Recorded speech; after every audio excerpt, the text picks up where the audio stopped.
Welcome back to my YouTube channel. Our today recipe is chicken macaroni. Add 2 cup water, salt, then add 1 cup macaroni. Boil it 5 to 10 minutes.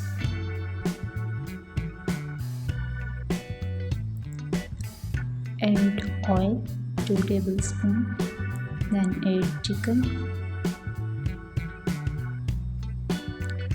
and fry it. Then add shimla mirch,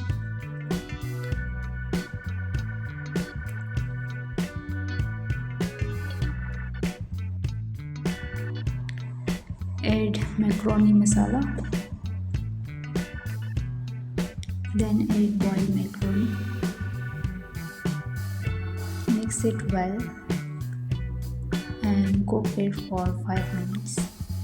Then add salt,